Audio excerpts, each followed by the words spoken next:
Beliau akan menyampaikan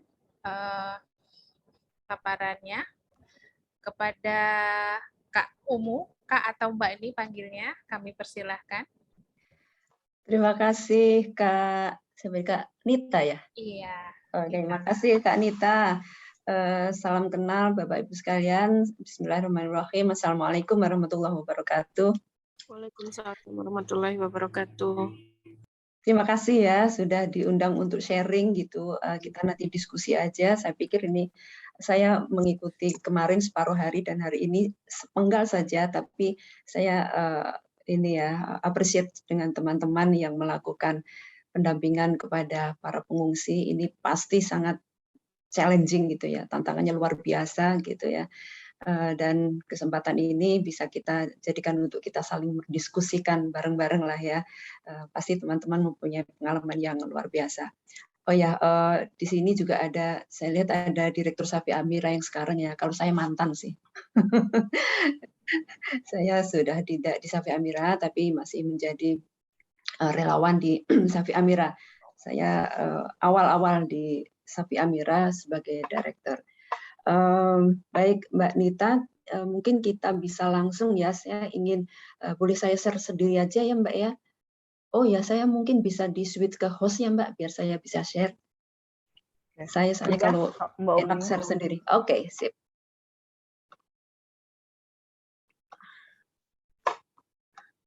Mudah-mudahan sudah tampak ya. Apakah sudah tampak, Kak Nita? Apakah sudah tampak, Kak?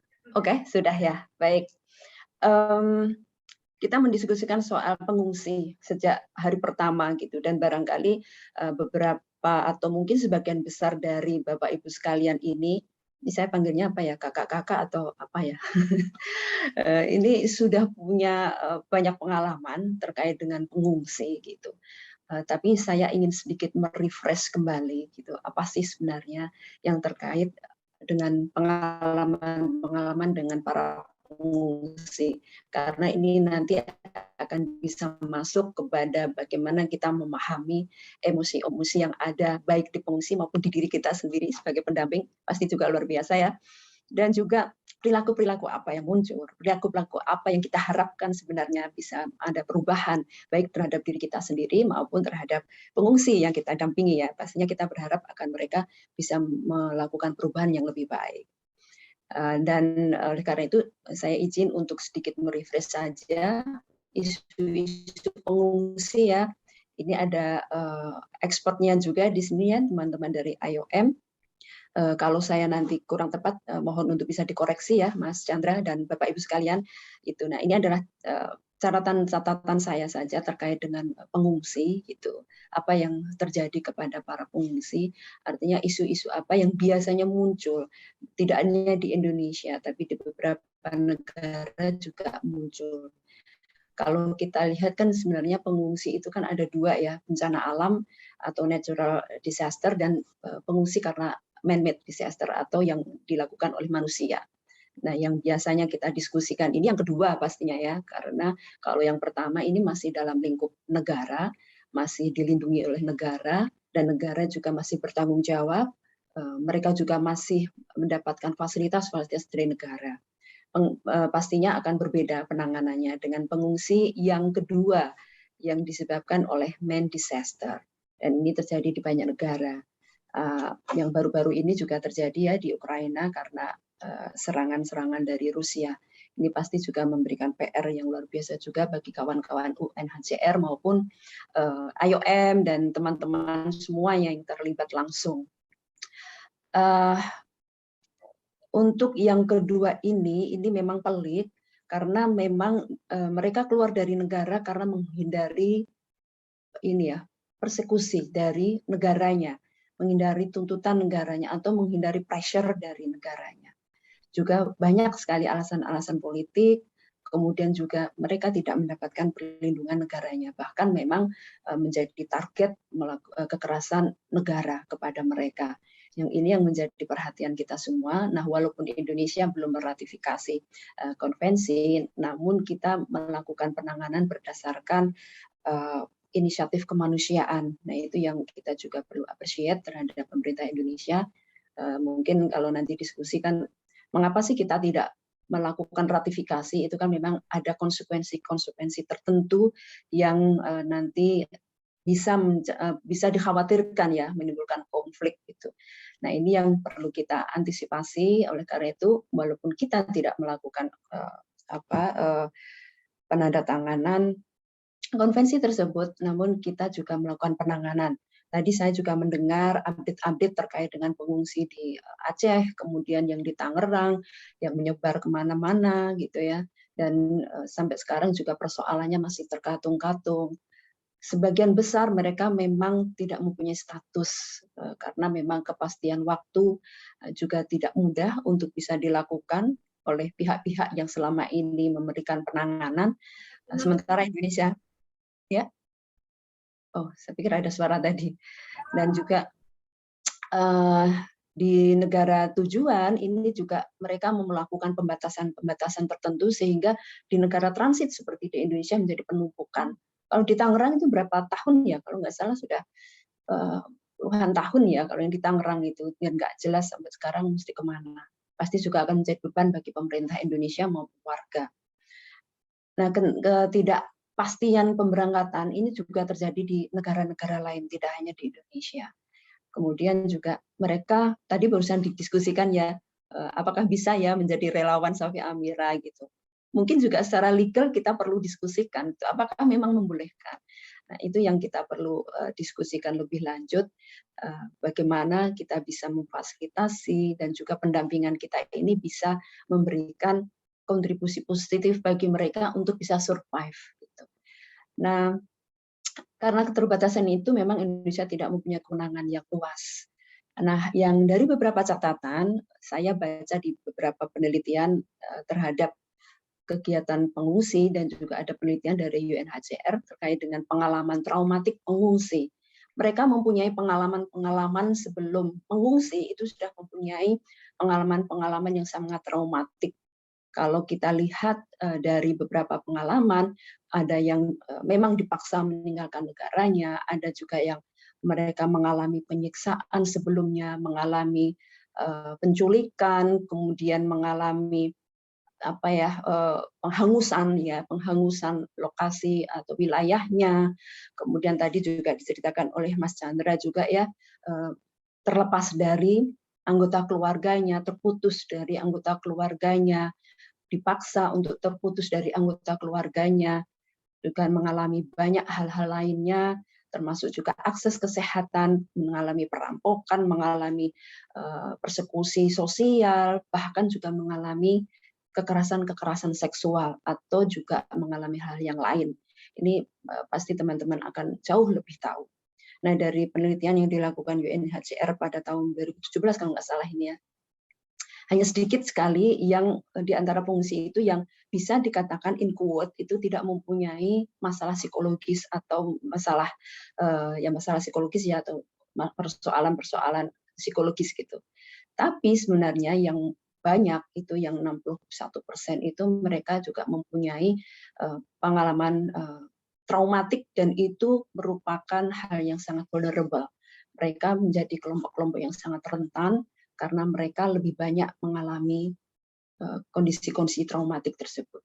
Dan juga ada yang sifatnya masih medium, namun demikian kan kita juga tidak bisa kemudian menafikan, yang medium nggak usah ditangani, yang nggak ada pengalaman traumatik nggak usah ditangani.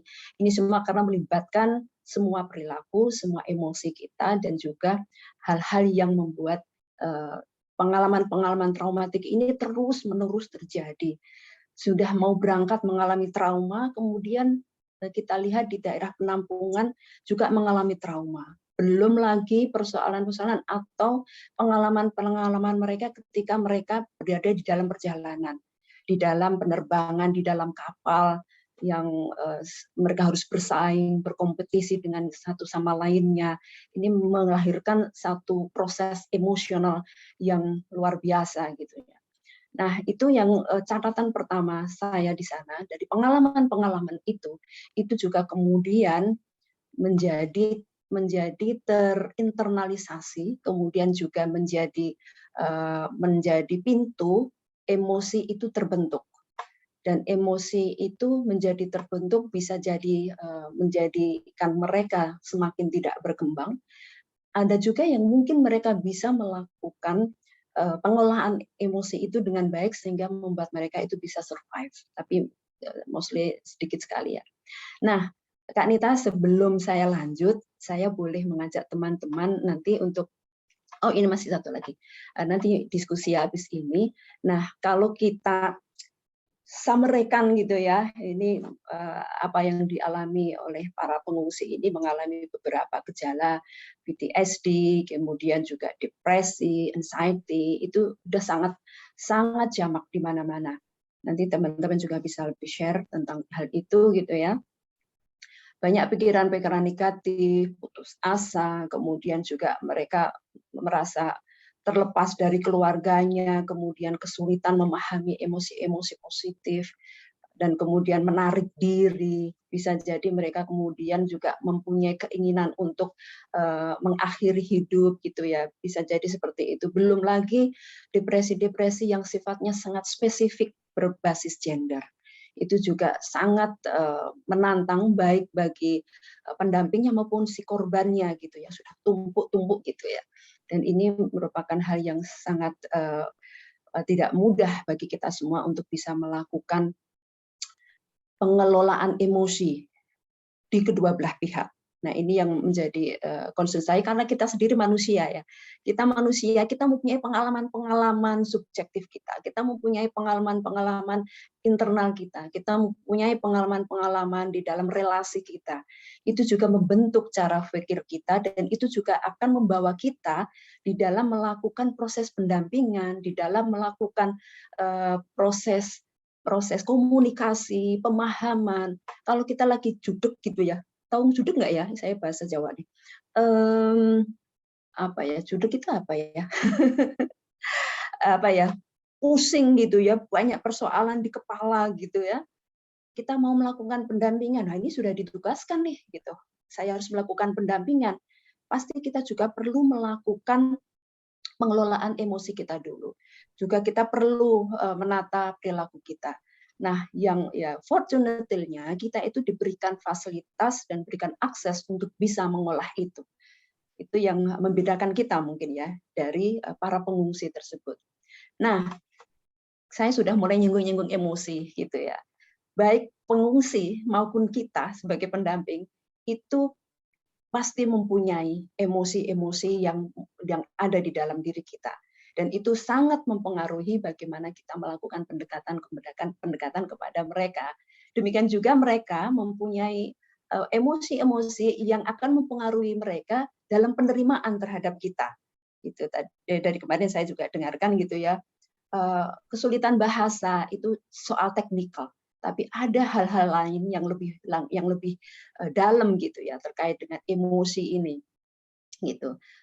Kalau bahasa memang itu merupakan kesulitan yang sangat besar, tapi di balik itu ada hal-hal lain sebenarnya yang jauh lebih penting yang perlu kita sadari, perlu kita kelola gitu ya. Baik itu terkait misalnya mindset kita, persepsi kita gitu ya. Jangan kita melakukan pendampingan di persepsi berbeda dengan teman-teman pengungsi.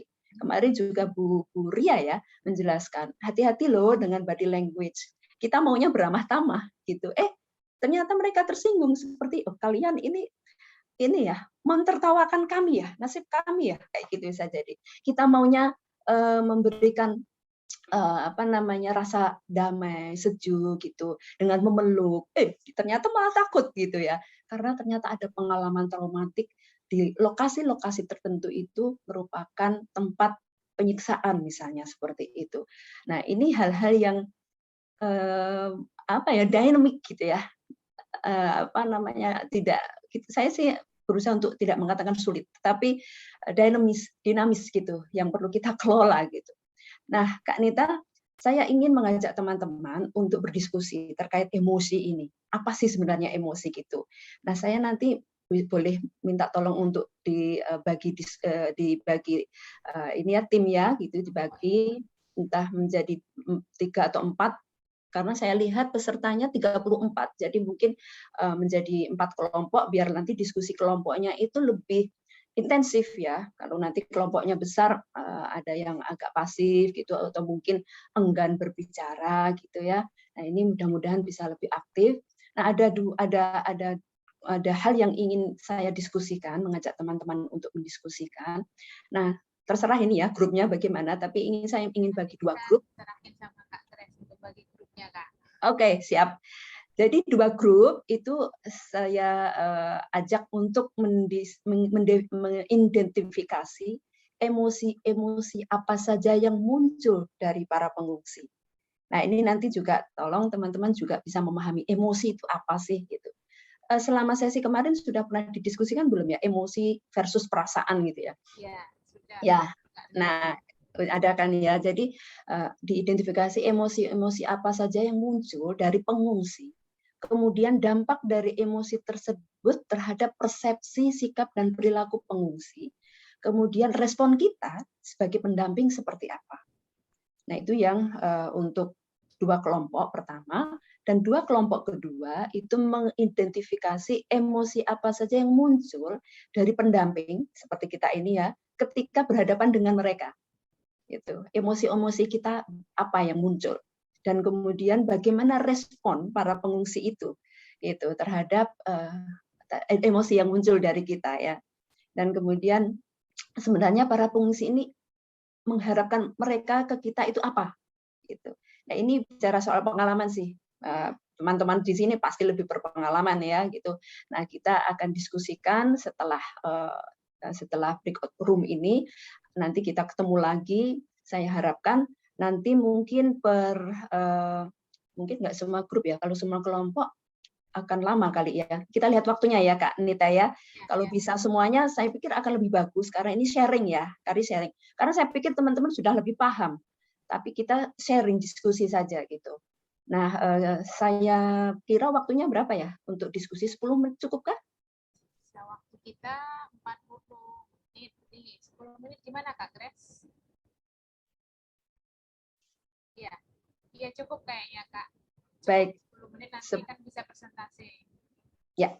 Baik, 10 menit nanti mungkin per kelompok ya presentasi cepat lah ya, mungkin 5 menitan gitu kali ya Kak Nita ya. Gitu.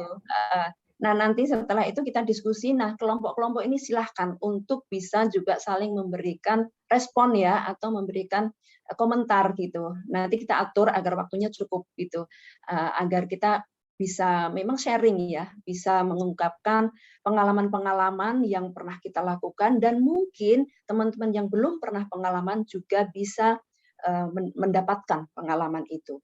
Saya pikir begitu, Kak Nita, kita coba dulu diskusi kelompok ya, nanti kita kembali lagi 10 menit setelah itu.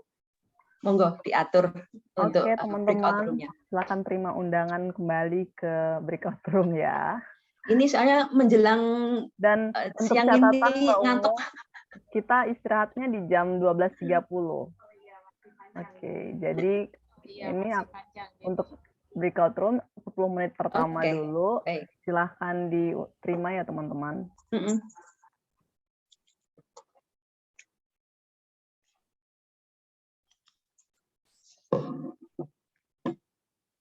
Ini jam 11.25.